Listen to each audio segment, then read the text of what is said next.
Ma'am साहब, इस जगह पे आपका क्या काम है? ये जानना तुम्हारे लिए जरूरी नहीं है। जाओ, जहाँ रुकने के लिए बोला वहाँ वेट करो। ठीक है, जैसी आपकी मर्जी।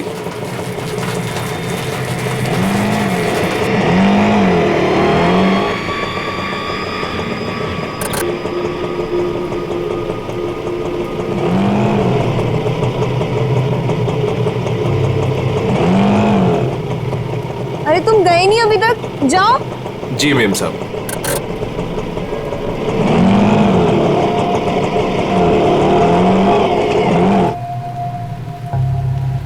हेलो विशाखा, मैं करिश्मा बोल रही हूँ। मैं एमजी रोड के यहाँ कंस्ट्रक्शन बिल्डिंग पे खड़ी हूँ। मुझे तुमसे तुम्हारी शादी के बारे में बहुत ज़रूरी बात करनी है।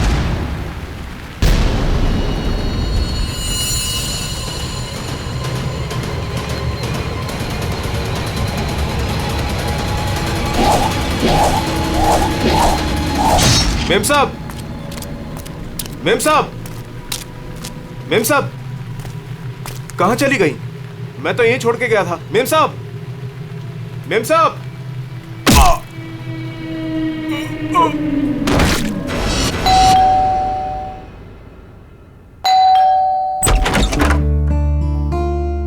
अरे आप इतनी जल्दी आ गए ऑफिस से? आज हाँ, आज काम कुछ कम था। ये लो, आते आते तुम्हारे लिए कुछ साग सब्जियां लाया हूँ और इसे फ्रीजर में रख दो। विशाखा के लिए लाया हूँ, उसे आइसक्रीम पसंद है ना? आज आपकी लाडली ये खाने वाली नहीं है। पर क्यों? आज सुबह से ही उदास है, खुद को कमरे में बंद कर रखा है और खाना भी नहीं खाया उसने। तुमने उसे कुछ कह दिया क्या? मैं क्या कहूँगी, लेकिन हाँ, आज सुबह किसी का फोन आया था।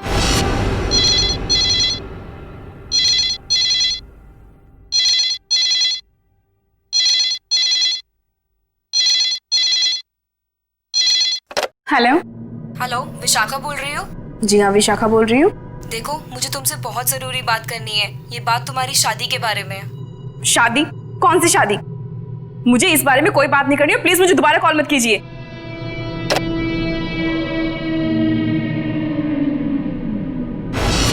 अरे इतनी मुश्किल से तो 2 हफ्ते पहले टूटी हुई शादी को भूल पाई थी, और फोन करके उसके जख्म किसने हरे कर दिए? बहुत पूछा मैंने कि किसका फोन था, लेकिन रोई जा रही है, जवाब ही नहीं दे रही है। मैं देखता हूँ, तुम चिंता मत करो। विशाखा, विशाखा बेटे, विशाखा बेटे, दरवाजा खोलो। विशाखा, दरवाजा खोलो। विशाखा! ये दरवाजा क्यों नहीं खोल रही है? रोने की आवाज भी नहीं आ रही। कहीं उसने कुछ? अरे तुम विशाखा को नहीं पहचानती क्या? वो ऐसा कुछ नहीं करेगी। विशाखा बेटा, दरवाजा खोलो बेटे। विशाखा, दरवाजा खोलो। विशाखा! विशाखा?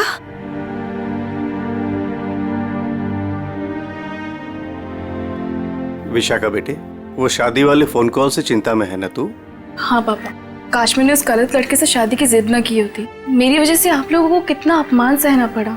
अरे नहीं बेटी, ऐसा कुछ नहीं है।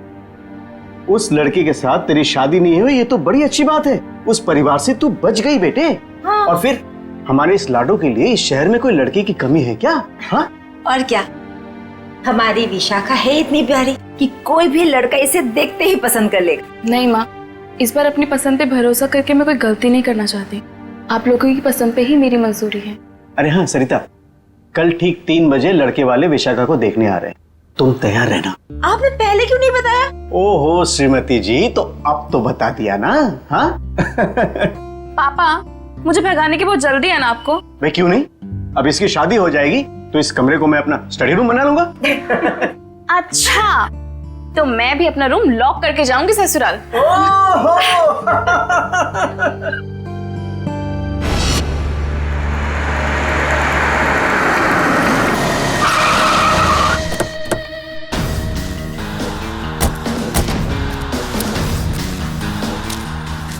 भाई साहब, मैं यहाँ का बचपन, मैंने ही आपको फोन किया था। लाश कहाँ पर है? जी उस तरफ।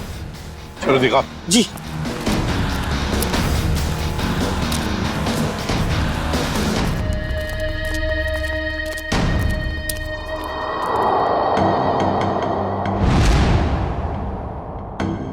ये ईंटें निकालो।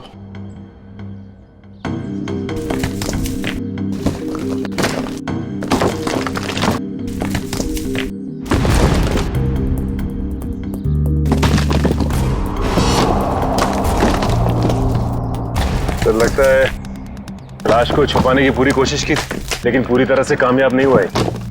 हाँ, छुपाने की तो बहुत कोशिश की है मगर जरूर कुछ ना कुछ तो भूल गया है वो। कोई ना कोई सुराग तो हमें जरूर मिलेगा। वैसे लाश ज्यादा पुरानी नहीं दिख रही है। एक काम करो, बाहर निकालो इसे आराम से, संभल के।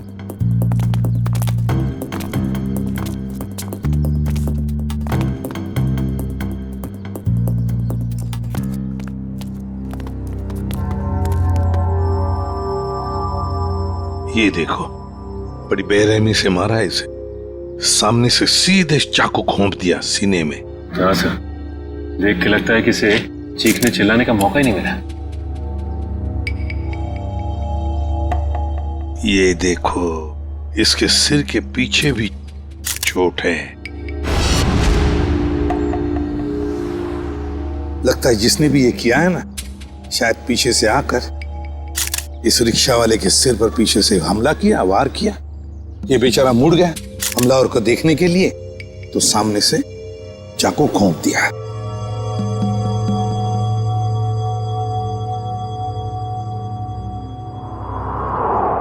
जेब में कुछ भी नहीं। लेकिन सर, कोई रिक्शा वाले को क्यों मारेगा? फ्रेडी, इस रिक्शा वाले को पैसे के लिए तो कोई नहीं मारेगा। हो सकता है इस रिक्शा वाले का किसी के साथ झगड़ा वगड़ा हुआ होगा या आपसी दुश्मनी हो, लेकिन अगर इसकी लाश यहाँ पर है, रिक्शा कहाँ पर होगी?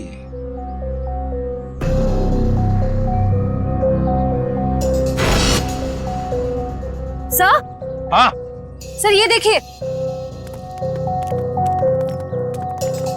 सर, ये खून की बूंदें और घसीटने के निशान हैं।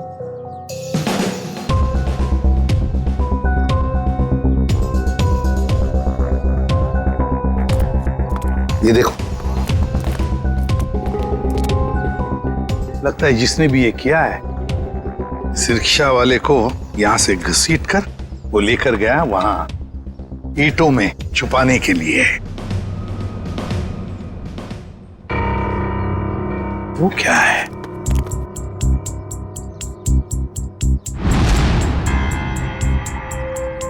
किसी आदमी की घड़ी? अरे ये तो काफी महंगी घड़ी है। शायद रिक्शा वाले की होगी। नहीं फ्रेडी, ये इस रिक्शा वाले की घड़ी नहीं लगती। इतनी महंगी घड़ी है ये, 1,00,000-1,50,000 की तो घड़ी है ये। तो फिर सर, शायद उसी की होगी जिसने रिक्शा वाले को मारा है। वो तो ये भी सकता है कि घड़ी उस आदमी की हो जो ऑटो में बैठा था। इतनी कीमती घड़ी पहनने वाला आदमी रिक्शा में नहीं जाएगा, मुझे नहीं लगता। देखो, और भी कोई सुराग मिलना चाहिए। देखो जरा आसपास।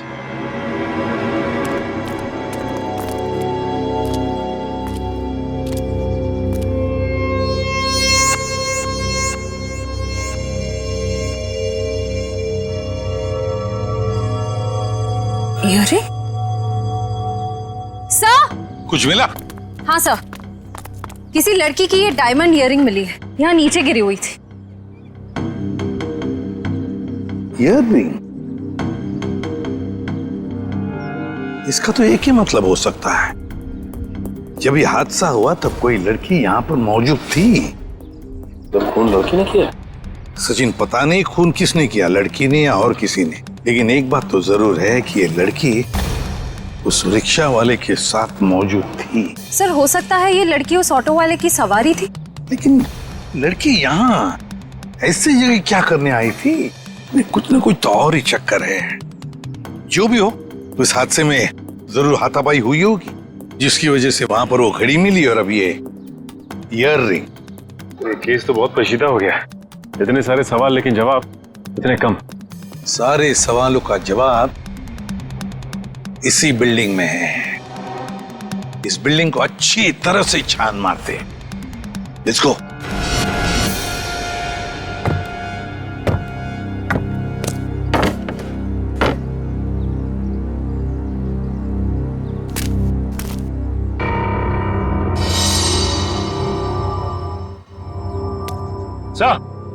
हाँ सचिन, क्या हुआ? ये देखिए, सीढ़ियों पे खून की बूंदें। हाँ, ये देखो। सर ये तो बहुत ही अजीब बात है, लाश वहां पर और खून की बूंदें यहाँ। मुझे तो कुछ और ही आ रहा है दिमाग में। कहीं और एक लाश तो नहीं इस बिल्डिंग में? ऊपर चलकर देखते हैं, देखते ये खून के धब्बे कहां तक है।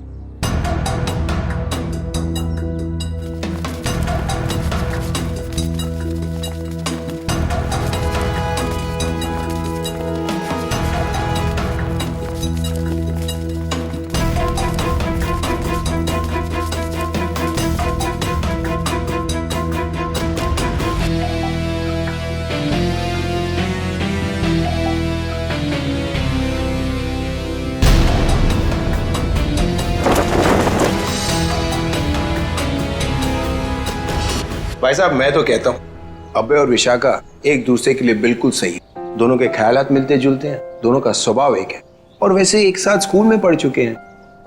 बेटा तुमने हमें बताया नहीं कि तुम अभय को पहले से जानती हो? नहीं पापा, अभय मेरी क्लास में नहीं थे। वो क्या है ना अंकल, हम दोनों की क्लासेस सेम थी पर सेक्शन अलग अलग थे। आप सेक्शन ए में थी और मैं सेक्शन सी में था। बात यह है ना जी, अभय के लिए एक से बढ़कर एक खानदान से रिश्ते आ रहे हैं, लेकिन इससे मना कर दिया है। स्कूल के वक्त से ही आपकी बेटी से प्यार करता है, लेकिन कह नहीं पाया, इसलिए आज मुझे आना पड़ा कहने के लिए। पापा प्लीज, आप मुझे एम्बैरेस कर रहे हैं। नैना और अनुष्का कैसे हैं? स्कूल टाइम से तुम्हारे बेस्ट फ्रेंड हुआ करते थे वो लोग। हाँ, नैना भी बेंगलोर में जॉब कर रही है और अनुष्का की रिसेंटली शादी हो गई है मसूरी में। सुना है बहुत ही खूबसूरत जगह है वो। जी। वैसे तो साउथ अफ्रीका भी बहुत ही सुंदर जगह है।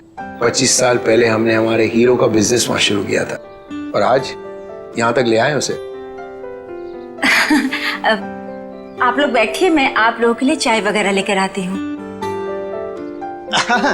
आप लोग बैठिए, हम आते हैं।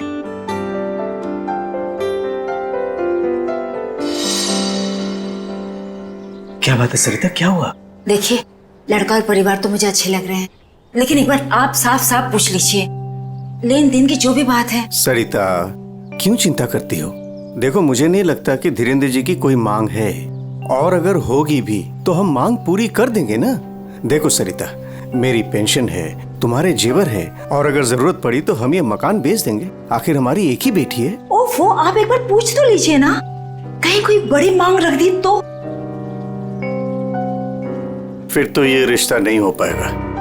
खैर, अपनी किस्मत है, देखते हैं। चलो लीजिए भाई साहब। ये सब लाने की क्या जरूरत थी? इतनी तकलीफ क्यों की आपने? अरे क्या कहते हैं भाई साहब, ये तो कुछ भी नहीं है, ये तो आपको लेना ही पड़ेगा। चाय लीजिए। ये लो बेटे।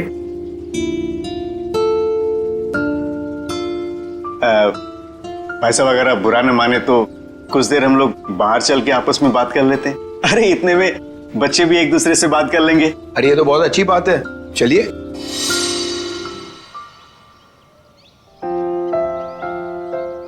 भाई साहब, आपका बेटा हमें बहुत पसंद है। मुझे भी बिल्कुल विशाखा जैसी बहू चाहिए थी।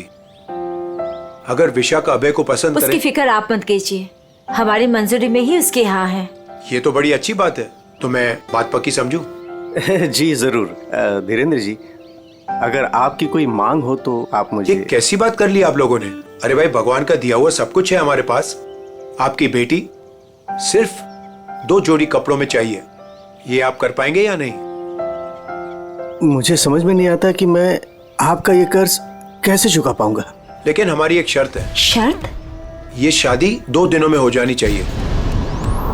2 दिनों में शादी की तैयारियां हम कैसे कर सकते हैं? देखिए, ये हमारी एक ही बेटी है, हम चाहते हैं कि उसकी शादी बड़े धूमधाम से हो, इसलिए थोड़ा अगर आप हमें वक्त दे दे तो। देखिए भाई साहब, मैं आपकी बात समझता हूँ, लेकिन 3 दिनों के अंदर मुझे साउथ अफ्रीका पहुंचना है। सिर्फ मेरे बेटे की वजह से मैं अपना पूरा कारोबार छोड़ के आया हूँ। अगर आप ये नहीं कर पाओगे तो ये रिश्ता नहीं होगा। हाँ?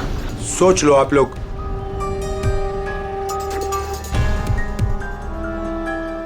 ठीक है भाई साहब, ये शादी परसों ही होगी। ये तो बहुत अच्छी बात है, मुबारक हो। देखिए, आप शादी की तैयारियां कीजिए, पैसे की चिंता न कीजिए, वो हम करेंगे। जी।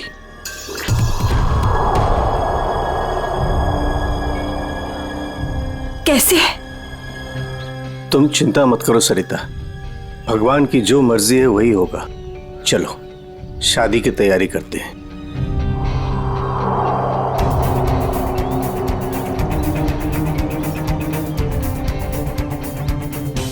पता नहीं मुझे ये सब ठीक क्यों नहीं लग रहा है।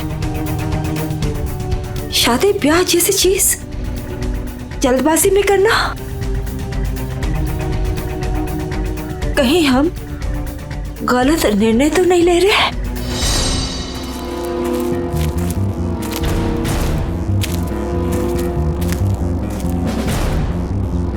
सर, इस लड़की का चेहरा तो पूरी तरह से बिगड़ चुका है। इसकी पहचान करना बहुत मुश्किल होगा। तो सर, लड़की के पास से ना ही कोई आइडेंटिफिकेशन मिला है, ना ही कोई मोबाइल। तो लाश को देख के लगता है कि इसकी और उस ऑटो ड्राइवर की मौत लगभग एक ही वक्त हुई है सर।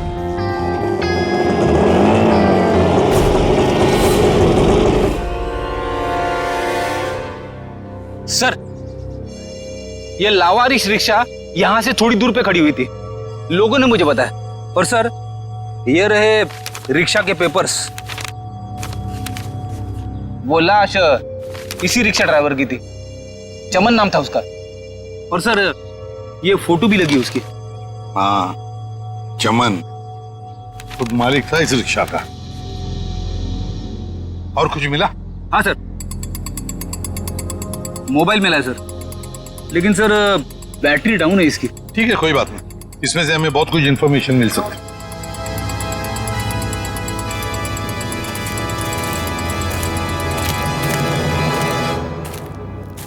वॉचमैन होना यहाँ के कैसी ड्यूटी करते हो? दो खून हुए यहाँ पर। साहब जी, ये सब कैसे हुआ? मुझे नहीं पता चला। चुप, नाटक बंद। जरा याद करके बताओ, क्या कोई आया था यहाँ पर इस रिक्शा में से? कोई नहीं आता इस रिक्शा से। ये कैसे हो सकता है? हाँ? कोई बिल्डिंग से ऑटो दूर क्यों खड़ा करेगा? बताओ कौन आया था?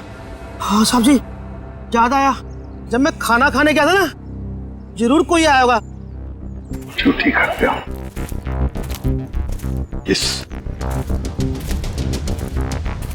इस चमन की पूरी कुंडली निकालो।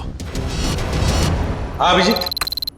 सर, वो ऑटो वाले के फोन की डिटेल मिल गई है सर। ये 11 बजे के करीब ममता नगर से निकला और 11:30 बजे जेल स्टेशन पे पहुंच गया। ये MG road under construction building पे कब पहुंचा? सर, 12:30 बजे। जेल स्टेशन से सवारी लेने के बाद 12:40 पे उस जगह पे मिला था जहां पे वो ऑटो खड़ा मिला था। मतलब जेल स्टेशन से उसने सवारी उठाई, तो फिर अभिजीत उस वक्त दो मोबाइल फोन होंगे उस रिक्शा में, एक रिक्शा वाले का और शायद इस सवारी का भी। हाँ सर, मोबाइल कंपनी वालों ने बताया कि रिक्शे वाले के मोबाइल के साथ साथ एक और मोबाइल ट्रैवल कर रहा था। जयवंती और पेटी लगे हैं उसका डिटेल निकालने में। चलो अच्छा। अब देखना यह है कि सर वो सवारी विक्टिम थी या मुजरिम। सर, हाँ सर, वो जो ऑटो की सवारी का मोबाइल नंबर था वो दिल्ली का नंबर है और किसी करिश्मा के नाम पे रजिस्टर्ड है। दिल्ली? अच्छा, इस करिश्मा के बारे में और कुछ पता चला? नहीं सर, और कुछ डिटेल्स तो अभी पता नहीं चल पाए हैं। ये तो पता चला होगा कि उसने आखिरी कॉल किसको किया। किसी लैंडलाइन नंबर पे किया था आखिरी कॉल। पोपटवाड़ी का कोई उदय कुमार है। पोपटवाड़ी, उदय कुमार। पंकज, काम करो, इस दिल्ली वाली करिश्मा के सारे डिटेल निकाल लो, पूरे के पूरे डिटेल। और अभिजीत, इस पोपटवाड़ी के उदय से मिल लेते हैं, पता तो चले ऐसी भी क्या बातें हो रही थी करिश्मा और उसके बीच में। इसका चेहरा तो बहुत बुरी तरह से बिगड़ गया है, एकदम तहस नहस हो गया है। सर, इनके फेस को हम रिकंस्ट्रक्ट नहीं करवा सकते? बहुत मुश्किल काम है तारिका, बहुत वक्त लगेगा। हाँ, लेकिन एक बात जरूर पता चल गई। ये पता चल गई कि ये काम क्या करती थी। क्या काम? तारिका, ये लड़की एक नर्स थी। नर्स? ये देखो, ये देख रहे हो, ये इसकी उंगलियों पर और ये अंगूठे पर ये कॉल। ये निशान तो ज्यादातर उन्हीं लोगों के हाथों में होता है ना जो दूसरों को इंजेक्शन देते हैं। एग्जैक्टली तारिका। अब मुझे लगता है ये खून या तो किसी बदले की भावना से किया गया है या फिर कोई प्यार व्यार का चक्कर। प्यार व्यार का चक्कर? तुमको ऐसा लगता है तो तुम फोरेंसिक आते ही क्यों? तुम अब से मत आया करो हमारे लैब में प्लीज। हाँ, अरे ये क्या? हाँ, और अभिजीत, तुम्हारे और मेरे बीच में जो भी था ना वो खत्म। प्यार का चक्कर। सीआईडी, यहाँ सब कुछ ठीक तो है ना? देखिए, आप फिक्र मत कीजिए, हमें पता है आपके घर में शादी का रस्म चल रहा है, लेकिन देखिए बात कुछ ज्यादा नहीं है, सिर्फ 2 मिनट की बात है। एक बात बताइए, कल लैंडलाइन पे कोई अनजान फोन आया था आपको? हाँ, मेरी बेटी विशाखा ने फोन उठाया था। जरा बुलाइए ना विशाखा को। विशाखा बेटी, 1 मिनट इधर आना। हाँ जी, 1 मिनट। जी पापा। बेटे ये। हाय विशाखा, शादी मुबारक हो। Thank you. हम सीआईडी से हैं, मैं इंस्पेक्टर श्रेया। कल सुबह 10 बजे लैंडलाइन पे एक कॉल आया था। जी आया था। किसका फोन था? किसी करिश्मा का फोन था, बट मैं उसे नहीं जानती। अगर तुम उस लड़की को नहीं जानती हो तो उसने तुम्हें क्यों कॉल की? दरअसल वो मुझसे मिलना चाहती थी, पर मैंने उसे मना कर दिया। तुम तो कह रहे हो तुम उसे जानती तक नहीं, फिर भी वो तुमसे बात करना चाहती थी। कोई ना कोई तो वजह जरूर होगी, हैं? बताओ। शायद वो मेरी शादी के बारे में कुछ बात करना चाहती थी। क्या क्या बात करना चाहती थी? कुछ बताया उसने? जी, तब तक तो मुझे भी नहीं पता था कि मेरी शादी होने वाली है। वो शायद मेरी पिछली शादी के बारे में बात करना चाहती थी। मतलब विशाखा, तुम्हारी पहले भी एक शादी तय हो चुकी थी जो टूट चुकी है। देखिए प्लीज, अगर इस बारे में इस वक्त बात न करें तो अच्छा होगा। बड़ी मुश्किल से उस सदमे से ये उभर पाई है। प्लीज। पापा, इट्स ओके, मुझे उस बात से कोई फर्क नहीं पड़ता है। पर आप इस फोन कॉल के बारे में मुझसे इतने सवाल क्यों पूछ रहे हैं? दरअसल बात यह है कि करिश्मा नाम की उस लड़की का। एक मिनट, मैं समझाता हूं। देखिए, ये करिश्मा जिसने फोन किया था यहाँ पर, हम उससे मिलना चाहते हैं एक केस के सिलसिले में। ये करिश्मा कोई मुजरिम है क्या? क्या इसने कोई जुल्म किया है और ये मुझसे क्यों बात करना चाहती है? देखो, करिश्मा मुजरिम है या नहीं ये अब तक तय नहीं हुआ है। खैर छोड़ो, आप लोग शादी की तैयारियां करो। और विशाखा, हम सब की तरफ से शादी मुबारक हो। Thank you.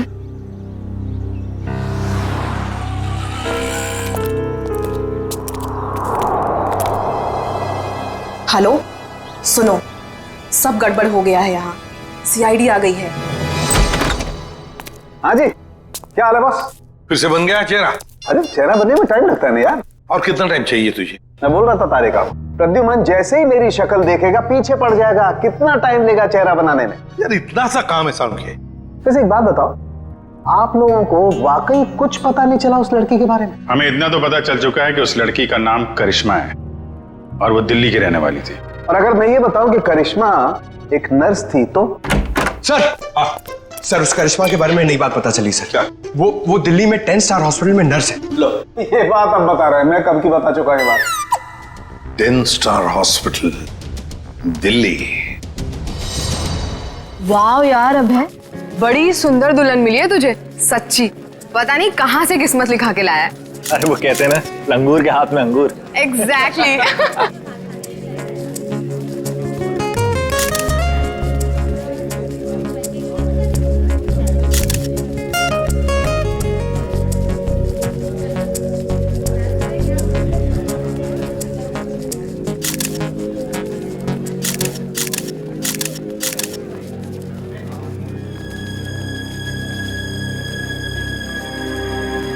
उदय जी, आप रो रहे हो? सब ठीक तो है ना? ये तो खुशी के आंसू हैं। आज अपने बेटी को दुल्हन बना जो देख पा रहा हूं मैं, इसलिए। आपसे कुछ बात करनी थी।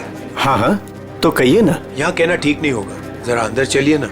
क्यों, हमसे शादी में कुछ कमी रहेगी है क्या? नहीं, वो सब ठीक है, A1। देखिए, सारे मेहमान आ रहे हैं, अगर हम यहाँ से चले गए तो कुछ परेशानी हो जाएगी। फेरे हो जाए, उसके बाद दोनों बैठ करके बातें करते हैं। देखिए, मेहमानों को छोड़िए, आप अंदर चलिए, वरना ये शादी नहीं होगी।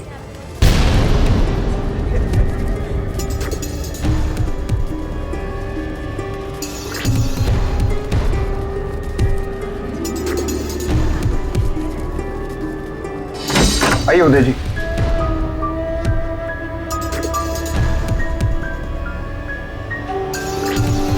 धीरेन्द्र जी बात क्या है आप बताइए ना। देखिए मेरी परेशानी बढ़ती जा रही है। अरे भाई परेशान होने की कोई बात नहीं, एक छोटी सी रिक्वेस्ट है। कैसी रिक्वेस्ट? आपको याद है मैं आपके घर आया था आपकी बेटी को देखने, और मैंने आपको कहा था मुझे दहेज बिल्कुल नहीं चाहिए। जी मुझे अच्छी तरह से याद है, आपने कहा था कि आपको दहेज नहीं चाहिए। तो अब क्या चाहिए आपको? मैं अपनी जुबान का पक्का हूँ, कहा ना दहेज नहीं चाहिए, दहेज नहीं लूंगा। हाँ मगर आपको दहेज नहीं चाहिए तो क्या चाहिए?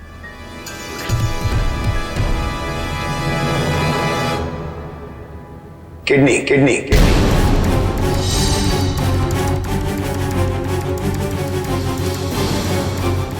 किडनी?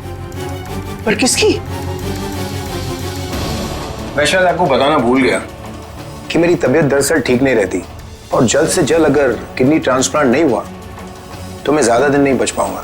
Kidney transplant? देखिए आपकी बेटी की शादी है और कुछ ही दिन बाद उसका ससुर यानी कि मैं मर जाए तो आपको कैसा लगेगा? पर धीरेन्द्र जी मैं अपनी किडनी कैसे मेरा मतलब? मैंने पूरा पता लगा लिया है, हम दोनों की किडनीज मैच होती हैं। अच्छा तो इसका मतलब ये शादी ब्याह ये सब ढोंग है। दरअसल आपको मेरी किडनी चाहिए इसलिए आपने ये सब। अब फेरों में 2 घंटे और, बहुत समय आपके पास, सोच लीजिए। और वैसे भी हम दोनों एक परिवार का हिस्सा बनने जा रहे हैं, तो एक परिवार वाले का फर्ज बनता है दूसरे परिवार वाले की जान बचाने का।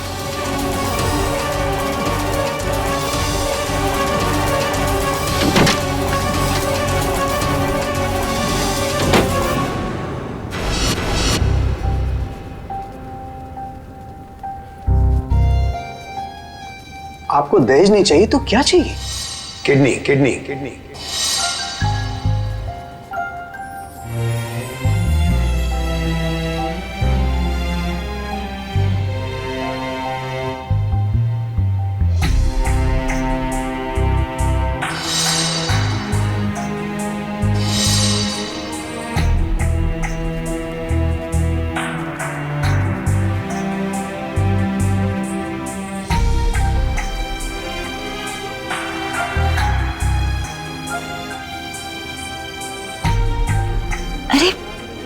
कहाँ चले गए थे आप? कुमार साहब आए हैं अपनी पत्नी के साथ, वो आपको ढूंढ रहे थे। सरिता आओ मेरे साथ, 2 मिनट तुमसे बात करनी है। चलो।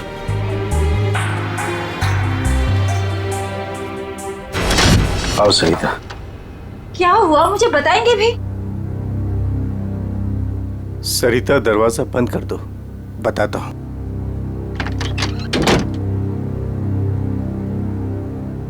अभी तो बताइए, मुझे बहुत घबराहट हो रही है। धीरेन्द्र जी ने मुझसे कुछ मांगा है। पता था मुझे कि ये शादी दहेज लिए बिना हो ही नहीं सकती। वैसे कितने पैसे मांगे हैं उन्होंने? नहीं उन्होंने मुझसे पैसे नहीं मांगे। तो फिर? सरिता उन्होंने मुझसे मेरी किडनी मांगी है।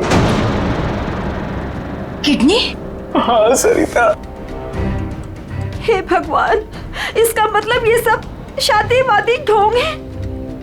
वो आपकी किडनी लेना चाहते हैं? मुझे भी यही लग रहा है। ये अचानक से उनका मेरे घर आना, फिर 2 दिन में शादी और अब ये सब कुछ। सरिता मुझे तो इसमें बहुत बड़ी साजिश लग रही है। तो क्या अब हमारी विशाखा की शादी फिर से टूट जाएगी? अगर मैंने किडनी नहीं दी तो ऐसा ही होगा। ना सरिता तुम मत रो।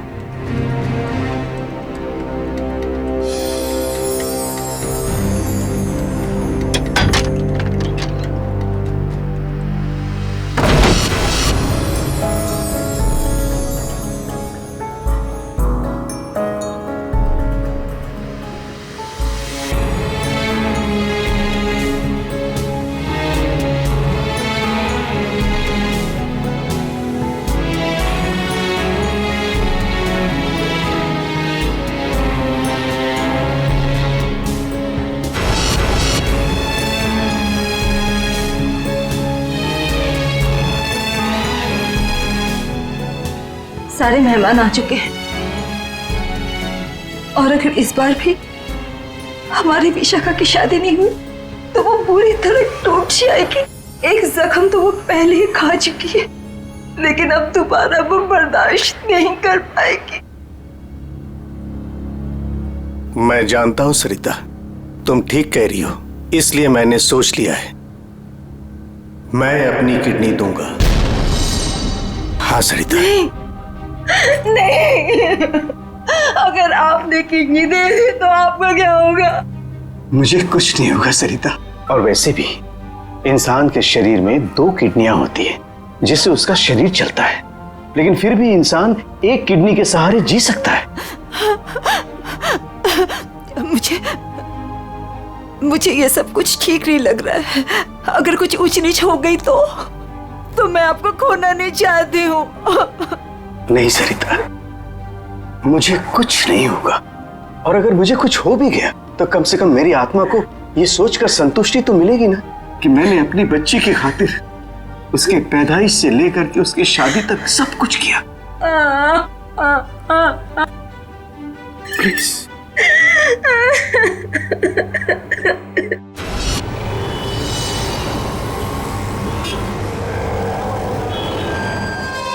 हेलो सर, मैं अनुज, इस हॉस्पिटल का डीन। करिश्मा की मौत की खबर सुनकर आई एम शॉक्ड। वो बहुत ही काबिल नर्स थी। वैसे डॉक्टर साहब, एक बात समझ में नहीं आ रही है, ये करिश्मा ने अचानक से छुट्टी क्यों ली और फिर यहाँ से मुंबई चली गई? कोई खास वजह थी क्या छुट्टी लेने? उसने छुट्टी ली और यहाँ से चली गई। अब यहाँ से जाने के बाद वो कहाँ गई, किस लिए गई, इसके बारे में हमें कुछ नहीं पता। देखिए, हम लोग करिश्मा के घर गए थे, लेकिन वहां से कोई ज्यादा जानकारी मिली नहीं है। क्या आप बता सकते हैं कि यहाँ पे करिश्मा को कोई सामान वगैरह पड़ा है? आप चाहें तो करिश्मा का लॉकर देख सकते हैं। जी हाँ, जरा दिखाइए लॉकर। आइए। चलिए। अरे सर, इस लॉकर को देखकर मुझे मेरी नानी की अलमारी याद आ गई। वो भी अपना सारा सामान ऐसे ही ठूस ठूस के रखती थी।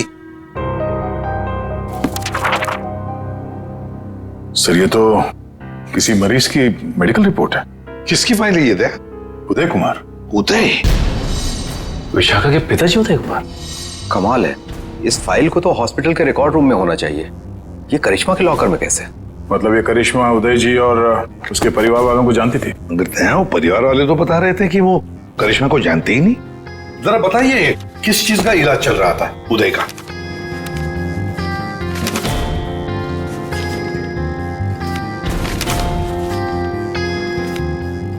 क्या डॉक्टर साहब, आपके चेहरे का रंग उड़ा हुआ क्यों है? उदय जी को फूड पॉइजनिंग थी और उनके सारे टेस्ट किडनी के करवाए गए हैं। क्या? यार ये क्या चक्कर है? नहीं दया, कुछ न कुछ तो गड़बड़ जरूर है, कुछ न कुछ तो गड़बड़ है। अच्छा डॉक्टर साहब, इस करिश्मा का बर्ताव कुछ अजीब लगा आपको? मतलब कुछ गड़बड़ लगा आपको कभी? नहीं, ऐसा तो कुछ भी नहीं लगा। सर, ये देखिए। माय गॉड, तो ये बात है। क्या बात है उदय? अरे डॉक्टर चंद्रप्रकाश, आओ बैठो बैठो। ये अचानक क्या बात करना चाहते हो तुम मुझसे? और भाभी जी क्यों रो रही हैं? शादी में कोई मदद वगैरह चाहिए? डॉक्टर, शादी की कोई बात है ही नहीं। अच्छा, तुम ये फाइल मेरी देखो ना, मेरी मेडिकल फाइल। ये फाइल चेक करके बताओ कि क्या मैं अपनी एक किडनी डोनेट कर सकता हूँ? उदय, तुम्हारी बेटी की शादी हो रही है और इस वक्त तुम्हें ये सवाल सूझ रहा है? डॉक्टर, शादी न रुके इसलिए तो मैं ये बात पूछ रहा हूँ तुमसे। बताओ ना। क्या मतलब है? मतलब मैं बाद में तुम्हें समझाऊंगा। तुम पहले मुझे ये बताओ कि मैं एक किडनी के सहारे जी सकता हूँ या नहीं। बताओ डॉक्टर, मुझे प्लीज बताओ ना।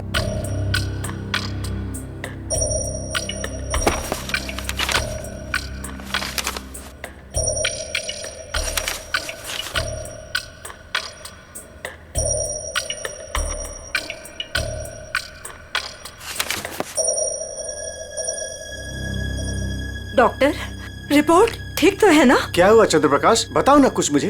क्या किडनी देना जरूरी है? बस तुम इतना ये समझ लो कि किसी के जिंदगी और मौत का सवाल है। देखो, अगर मैंने किडनी डोनेट नहीं की ना तो मेरी बेटी की शादी रुक जाएगी। देखो उदय, तुम्हारी ये किडनी पहले से ही खराब है। क्या? सरिता, मुझे तो आज तक ये प्रॉब्लम कभी महसूस ही नहीं हुआ।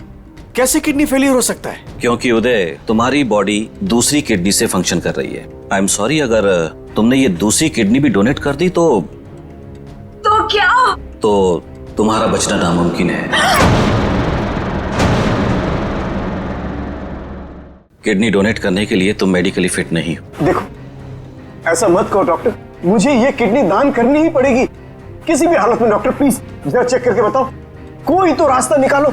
देखो उदय, फाइनल डिसीजन मैं नई रिपोर्ट के आने के बाद ही दे पाऊंगा, लेकिन इस रिपोर्ट के मुताबिक किडनी डोनेट करना मतलब मौत को दावत देने जैसा है।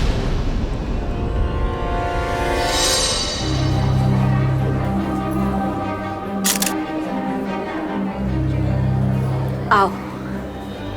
क्या हुआ माँ, आप परेशान लग रही हैं? नहीं, ऐसी कोई बात नहीं, फेरे का समय हो गया है, आओ।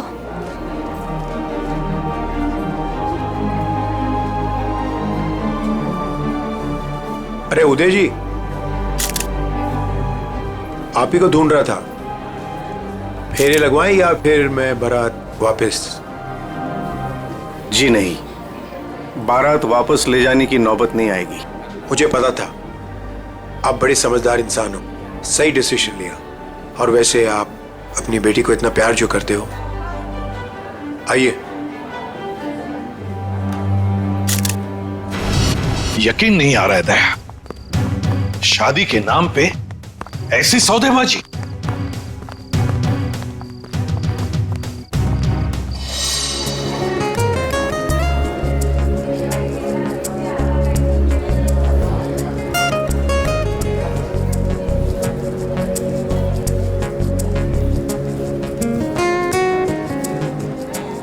रुक जाइए। सरिता जी। जी। उदय जी कहाँ है? वो तो यही। कहाँ है उदय जी? यही तो थे, कहाँ चले गए? आप लोग यहाँ फिर से, क्या हुआ? हमारा उदय जी से बात करना बहुत जरूरी है, जरा बुलाइए उन्हें। उदय जी। उदय जी। कहाँ गए उदय जी? बुलाइए। मम्मी, पापा कहाँ चले गए? आपके पापा कहाँ हैं? इसका जवाब अब ये देंगे धीरेन्द्र जी। क्यों धीरेन्द्र जी, जवाब देंगे ना? मुझे कुछ नहीं पता।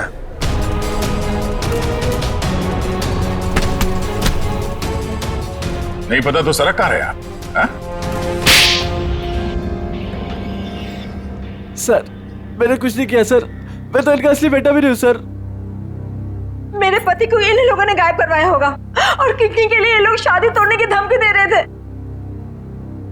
मॉम, आपने बात मुझे पहले क्यों नहीं बताई? आपके और पापा से बढ़कर मेरे लिए कुछ नहीं है। शर्म आनी चाहिए तुम्हें, शादी जैसे पवित्र बंधन की आड़ ऐसा घिनौना अपराध करते हुए। सर मैं मानता हूँ, इसी प्लान के जरिए मैंने किडनियों का व्यापार किया। क्या? शायद इसीलिए उन गुनाहों की सजा है कि मेरी खुद की किडनी बेकार हो गई, लेकिन इस बार सर मैं खुद की जान बचाने के लिए कर रहा था। इसके लिए किसी और की जान चली जाए। अब बताओ, करिश्मा को क्यों मारा? सर मैंने करिश्मा को नहीं मारा, बल्कि वो तो मेरी मदद करती थी मरीज ढूंढने में। सर इस बार मैंने गैंग वालों को बताया बिगैर एक किडनी गायब कर दी। उसी बात को लेकर वो मुझे ब्लैकमेल कर रही थी कि वो बाकी गैंग वालों को और विशाखा को ये बात बता देगी। इसीलिए तुमने करिश्मा को मारा? इसीलिए? नहीं सर, मेरा यकीन मानो, मैंने उसे नहीं मारा। मुझे लगता है कि सर उसके मौत के पीछे मेरे बाकी गैंग वालों का हाथ है। कौन है तुम्हारे साथी? कहाँ लेकर गए उदय को? किडनी निकलवाने। ऑपरेशन शायद शुरू भी हो गया होगा। कहाँ हो रहा है ये किडनी निकालने का ऑपरेशन?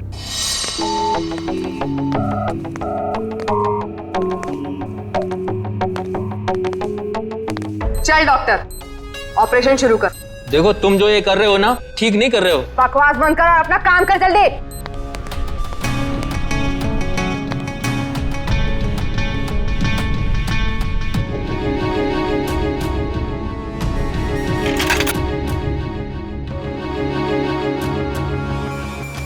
अबे जल्दी करना।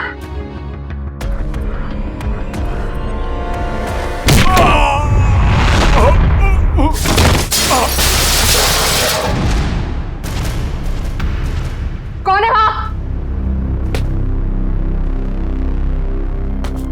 कौन है?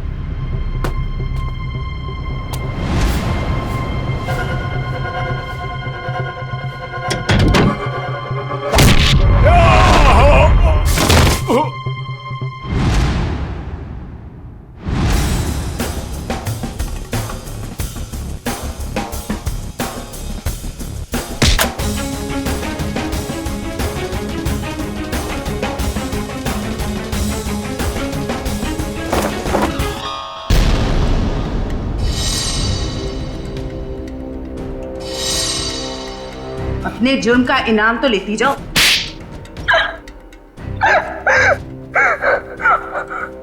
ये सारा षड्यंत्र हमने सिर्फ लोगों की किडनियां हथियाने के लिए किया है। ये सब पता है हमें। ये बताओ करिश्मा को क्यों मारा तुम? क्योंकि करिश्मा हमें धोखा दे रही थी। लेकिन तुमने करिश्मा का खून किया, ये बात तुमने धीरेन्द्र से क्यों छुपाई? ताकि जब धीरेन्द्र किडनी ट्रांसप्लांट के लिए ऑपरेशन थिएटर में आए तो वहां उसे आराम से मार सके, ताकि वो खून ना लगकर एक हादसा लगे। और उदय की किडनी तुम ऊंचे दाम में बेचना चाहती थी, क्योंकि उदय का blood group Bombay blood group है, एक रेयर ब्लड ग्रुप है ना? यही प्लान था सर, लेकिन आप सीआईडी वालों की वजह से वो सब चौपट हो गया। करिश्मा का खून और कितने सारे मासूम लोगों की किडनियों की चोरी, तुम्हें तो फांसी ही होगी। इतना काफी है तुम्हें फांसी के फंदे तक पहुंचाने के लिए। जयवंती, ले जाओ इसे। सर।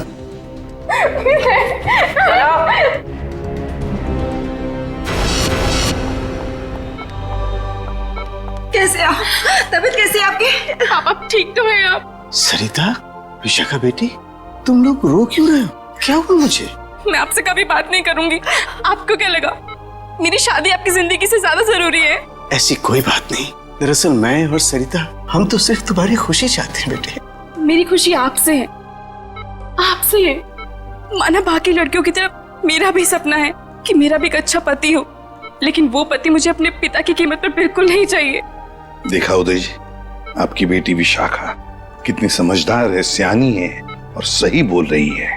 एक बात हमेशा ध्यान में रखना, बेटी घर का सम्मान होती है, सुख होती है, खुशी होती है। उसके हाथ पीले करना तो सौभाग्य की बात होती है, लेकिन उसके लिए माता पिता को अपनी जान दांव पर लगाने की कोई जरूरत नहीं। एसीपी साहब, मैं आपसे वादा करता हूं, चाहे कुछ भी हो जाए, मगर मैं इंतजार करूंगा। अब की बार मैं अपनी बेटी का हाथ सिर्फ उसी को दूंगा जो इसके लायक हो। आप सबका बहुत बहुत शुक्रिया बेटी। Thank you very much.